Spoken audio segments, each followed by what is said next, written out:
everyone. So we are going to continue our slope stability lectures online. Unfortunately, we had to shift into online again due to the current situation of the pandemic.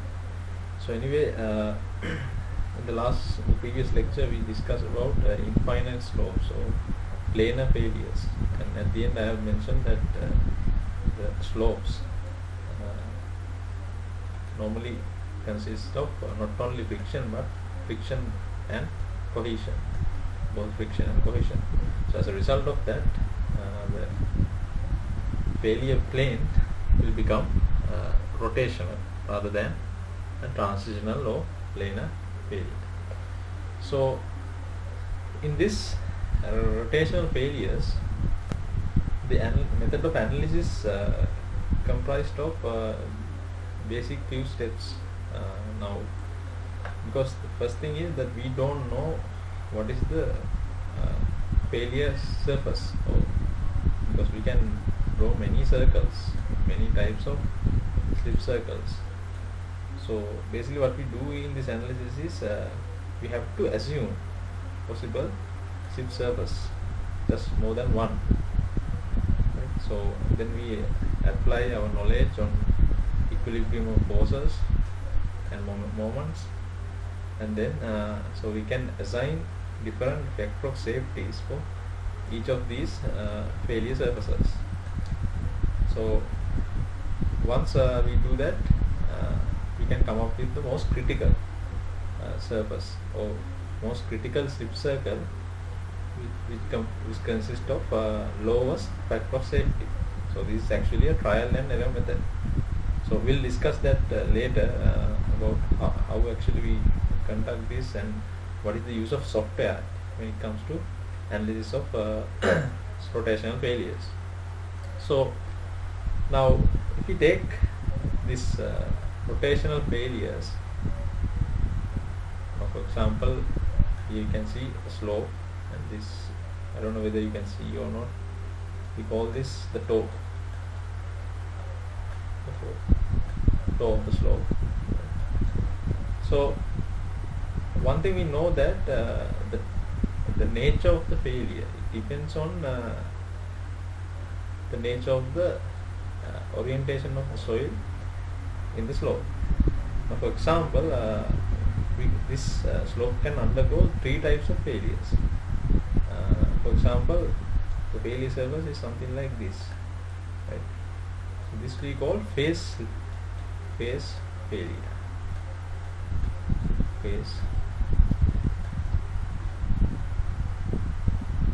And maybe this slip circle can undergo something like this, right from the top, right at the top.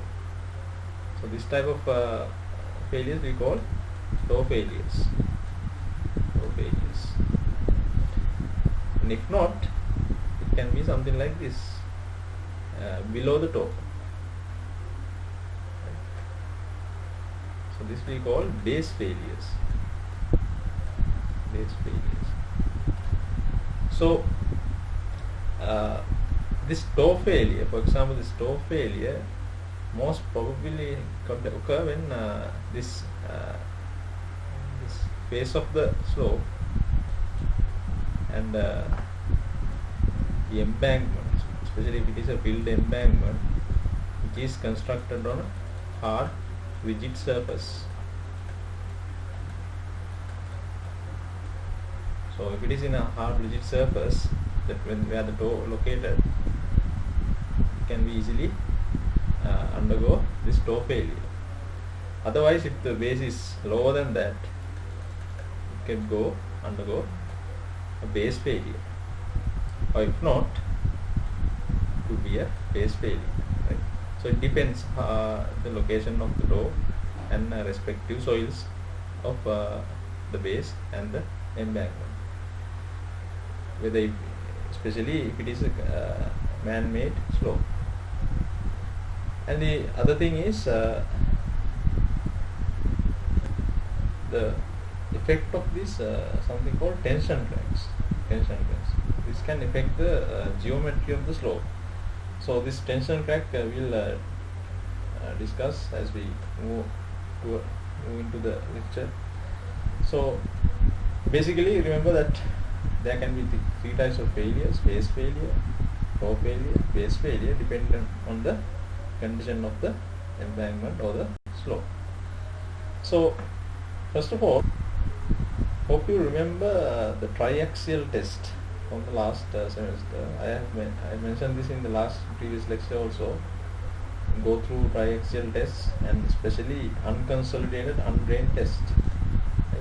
If you do remember this, the unconsolidated undrained test, this one. So in this test we keep the drainage valve close both faces. That means there will be no consolidation, or particles will not move in closer in the both faces. As a result of that, the strength will not increase. And the important thing is, this we call the quick test, or it stimulates short-term shear strength of cohesive soil. So short-term means we can conclude that the construction is quite rapid, or maybe just after construction. And the important thing is the P value will become 0 as a result of the orientation of the Mohr circles. So P is 0. So as we know, short-term conditions is stimulated by total stress analysis, and long-term conditions stimulated by effective stress analysis. So as a result of that, in slope stability, we conduct this total stress analysis with the corresponding P value 0. So P value 0 means this, for example, it can be an embankment, the stability of an embankment immediately after the construction. So immediately after construction means it has no time to drain any water, and the shear strength parameters will become undrained strength parameters. So that's why we call it total stress analysis. So since this P value is almost 0, our only shear strength parameter is C, or cohesion. So that's why we call this total stress analysis as just like purely cohesive soil, where P is 0. So we can consider the soil as purely cohesive. It is not correct that there will be no purely cohesive soil, but the thing is, because of this total stress analysis or immediate conditions, P becomes 0. As a result of that, we can consider the soil as purely cohesive, or only C obtain any numerical value. So let's see how we can analyze the stability of a circular failure surface. Right? So imagine this assumed slip circle. So this one is an assumed slip circle, and so this is the slip circular portion, right? So this is a circular surface. So if it is a circular surface, this should be included in a circle. So let's say this O is the center of that circle, and this R is the radius, center and a radius. So this is a portion of a large circle, right? So this theta is the angle of this circular portion. So it is just like having a large circle, and we have this circular section with theta, and you have O and R, something like that. So let's say this whole portion have a weight. Let's say weight is acted upon its center of gravity, G. So this is the weight, W. And if we take this O and the vertical line drawn from O, this E is the distance between this line of action of weight and the line of action of line that goes through O. So this E we call eccentricity. So E we call eccentricity.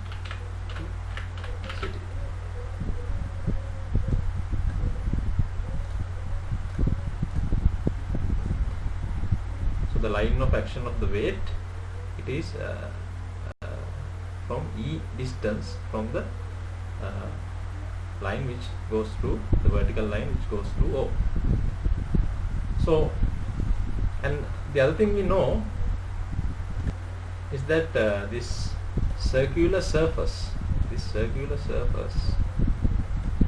I want to find out the total distance, the total length of this circular surface, we can use trigonometry. We know if we have a circular surface, theta and r, we know how to find this S. Right? We know S equals r theta.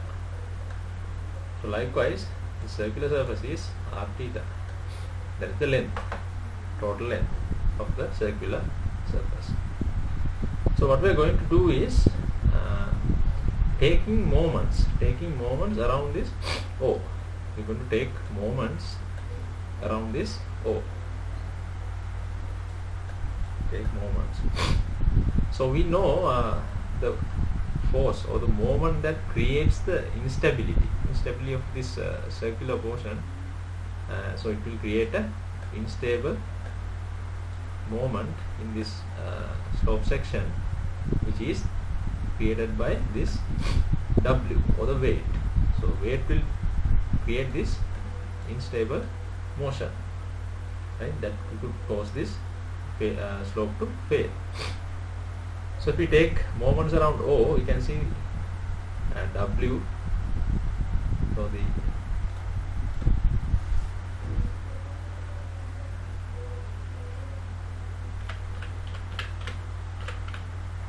the destabilizing moment is equal to this W into E, because we know the line of action of this weight is apart from E distance from the O. So that is the direct distance E. So it should be W into E. That is the destabilizing moment. And what about the resisting moment?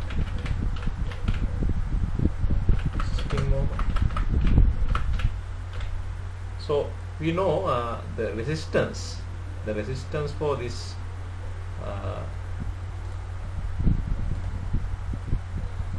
destabilizing moment created by the shear strength of this surface, shear strength along this surface. Just like friction, but the thing is we don't have friction now, we only have cohesion, right? So it acts upon this surface, this total surface, right? So cohesion, let's say cohesion is C of this soil.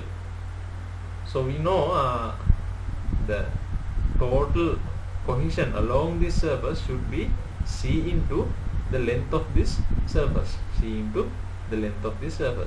know the length of the surface is r theta.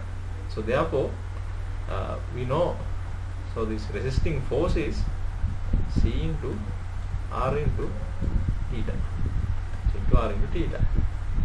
But still it is the force. But what we need to find is the moment. So the moment, you can see this surface, along this surface, we know this is a circular surface, this O. Each and every radius that we take is 90 degrees to the circular surface. So therefore the perpendicular distance is always r, or the radius of this circular plane. So we can multiply this by r. So we get C r square,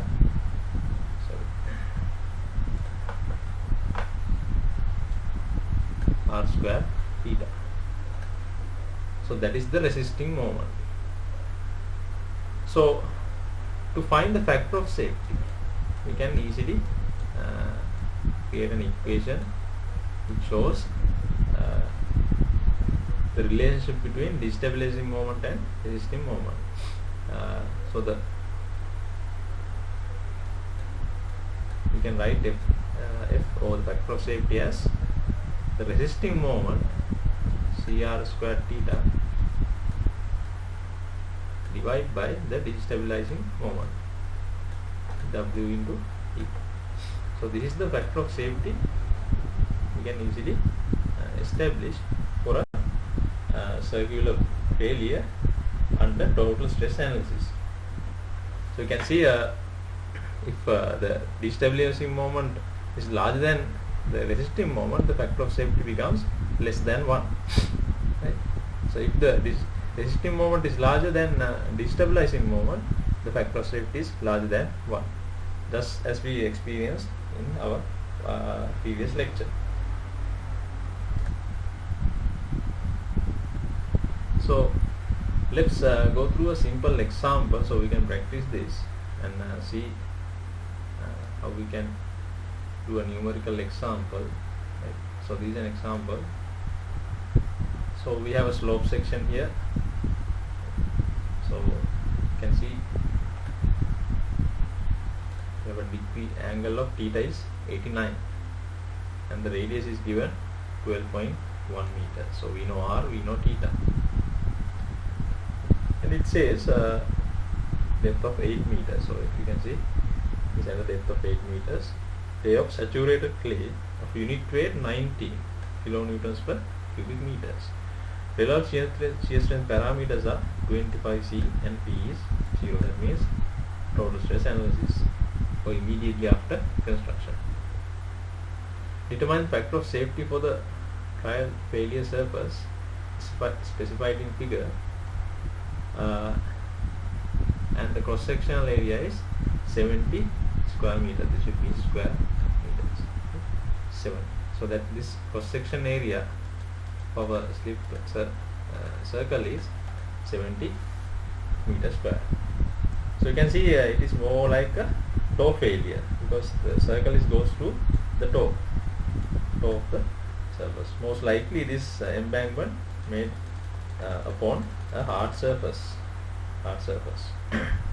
So if you remember our equation, factor of safety is CR squared theta over W into E. So the destabilizing moment and resisting moment should be determined when we do the calculation. So if you look at W and E, you can see E is given 4.5 meters away from the line of action of W. And W is not given, but the unit weight and area is given. Unit weight is 19, area is 70.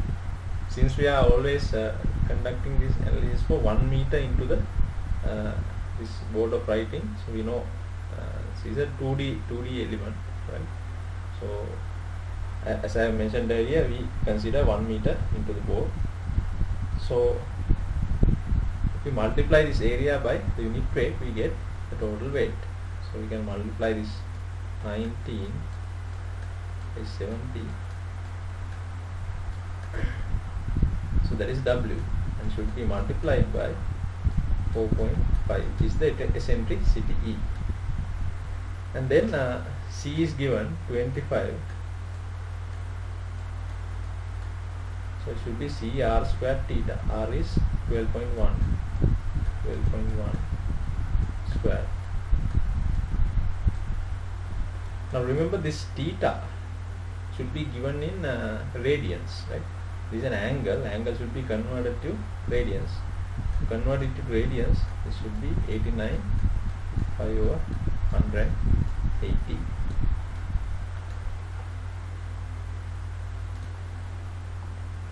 Final the factor of safety, you may get something around 2.48 or 9, something like that. So that is the obtained factor of safety for this slip circle. Okay. And that is an important thing given in your handout. says effect of tension cracks, right? So this phenomenon of tension cracks form in slopes, especially with cohesive soil, clay soils, right? Because sometimes whenever you have a fill, especially in a fill soil, that it can create this crack along the vertical surface of the soil, which can create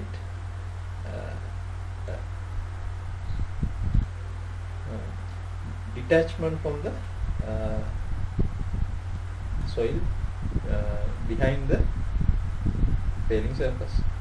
So as a result of that, let's say if we have a original surface, original slip circle like this, and let's say it's undergone this tension crack, now the effective tension slip circle is not this, it should be only up to this point, not the whole circle, because now since due to this tension crack, the soil has detached from the soil behind the tension crack. So only this is what matters, right? So this portion should not be included in W for the weight, and also the small circle should not be considered in calculating this R theta or the length of the slip circle. Only this should be taken into account, and the W also only in this part. So there is a relationship given to find this height of tension crack, height of the tension crack, 2Z over gamma. Now you will learn this in the next chapter of this module, earth retaining structures or lateral earth pressure. In that unit we will see how we can obtain this equation using the principles of lateral earth pressure. So up to that point I am not going to discuss this in detail, so because you get the idea of this, why this tension crack forms and how we obtain this 2Z over gamma in that chapter of geotechnical engineering.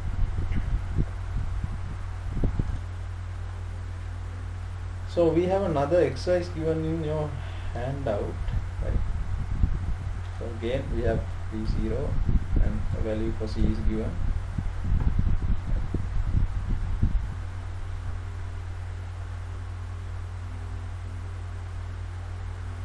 And just like we calculated this, sorry, I think this is not correct. It should be less than 1. We have to calculate this and find out. I'm not sure about this, right? Because I have done a hand calculation, it look like it's wrong. So anyway, you can find the vector of safety, see whether it is more than 1 or less than 1. And so this value, this exercise, so the C value is given, again unit weight is given, and the weight of the sliding sector. So the weight of the sliding sector is, so this is the sliding sector, the total sliding sector, right? So it is given as 346 kilonewtons and the eccentricity is given as 5 here. Okay, let's take it as 5. Okay. We can take it as 5, not 4.8.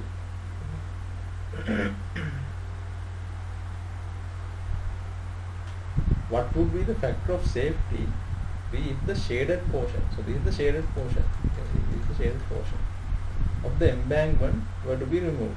That means we have a new embankment like this after removing this portion, right? So we have a new slip circle, slip sector, which is this. So the factor of safety of this sector, this previous sector, will change. Why? Because of the, especially due to the weight and eccentricity, because we don't have this portion here when it is removed, right? So what you have to do is find the factor of safety if the shaded portion of the embankment were removed, right? So what I'm going to do is, you can try this at home, right? You can try this at home, and in the next lecture I'm going to discuss this. Right? I'm going to maybe I'm going to give you this as an assignment in the following days to upload to LMS, right? So I'll decide on that. So meantime you can try this. So in the next lecture I'm going to discuss this problem.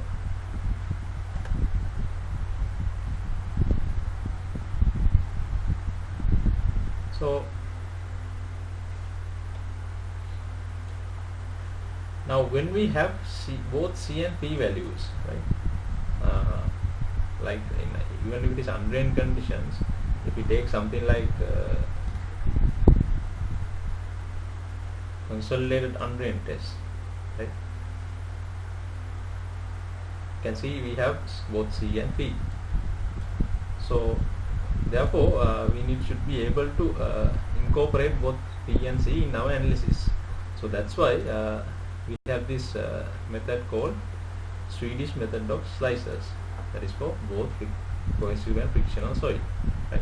Now remember, this is the most popular and most well known and accurate method for analyzing slopes, or we call Swedish method of slices. So in the next part we are going to discuss this Swedish method of slices.